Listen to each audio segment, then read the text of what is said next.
Good morning. Today in the morning in Israel, about 8-9 hours ago, another young boy from the south who went through the harrowing experience on October 7th celebrate his bar mitzvah in the north where his family is now.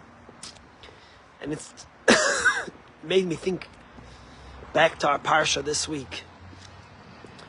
The first bar mitzvah that ever takes place is in this week's Torah portion. The Torah tells us in the portion of Vayera that Vayigdal Hayela, that Isaac grew up. Vayas lo of Mishte Gadol, that Abraham made him a big celebration at the time that he came of age. And the rabbis say, what does it mean by Yigamel? And the rabbis say that it was the day of Isaac's bar mitzvah. And on the day of Isaac's bar mitzvah, Abraham made a big feast, a big celebration. But what was the big celebration? Did he serve sushi?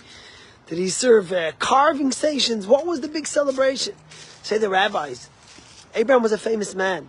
He was a man who pioneered a way of monotheism, of moral values, of ethics. And all the big noblemen and kings of those days came to celebrate. And one of the people that came was a man named Og.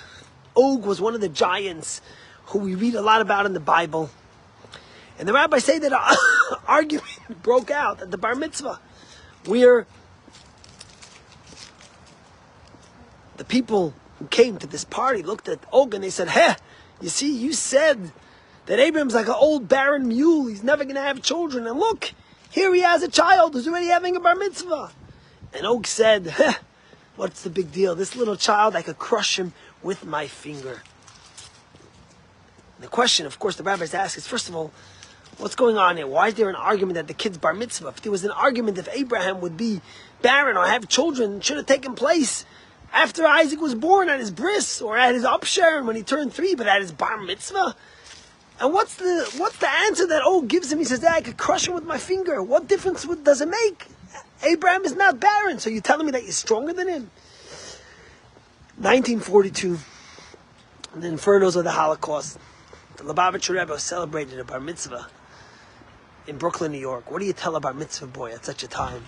And this is what it made me think of when this young boy in Israel is celebrating his bar mitzvah in the middle of a war, in the middle of a crisis. And this was 1942, not 2023, but some of the same crises and problems and hatred and anti-Semitism exist today that happened then. And the Rebbe looked at the bar mitzvah boy and he says, the argument between Og and Abraham wasn't about physically being barren, about being able to have children. It was about the ideas. You see, Abraham had ideas of morality, of values, of ethics, of how you treat others, of how you live a life, of your faith. And Og said, it's never going to last. You can't inspire a young generation. How are you going to inspire a young generation? They know bench pressing in the gym. They know might. They know strength. They know worshiping physical, material things. You're never going to survive. So then at the bar mitzvah, they look at Og, they say, really? Here's a young lad, he's 13, and he's inspired to be like his father.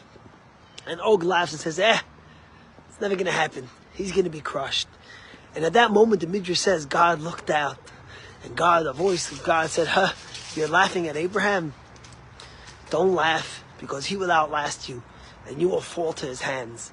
And of course, we read later in the Bible the story of Og, how he went out to war with the Jewish people and died on their hands. This is what the Rebbe said in 1942.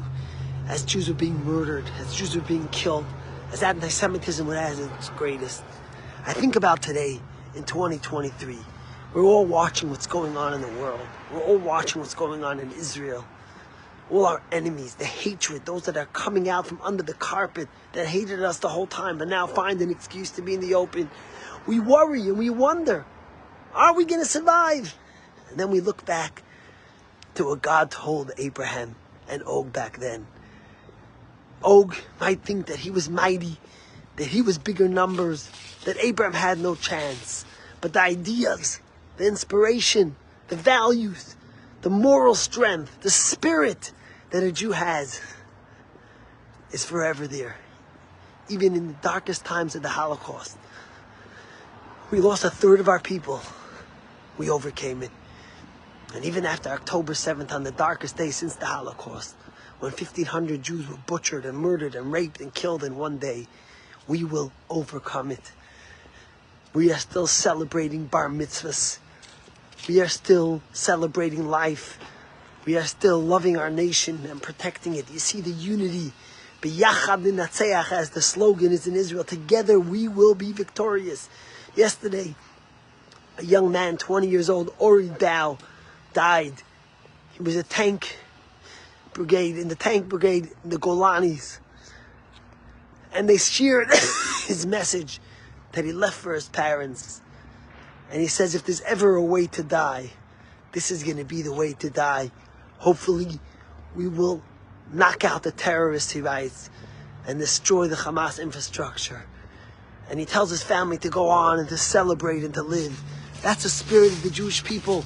It's so painful when you see 18 soldiers, another 18 soldiers in the last 3-4 days since Israel went into Gaza have passed.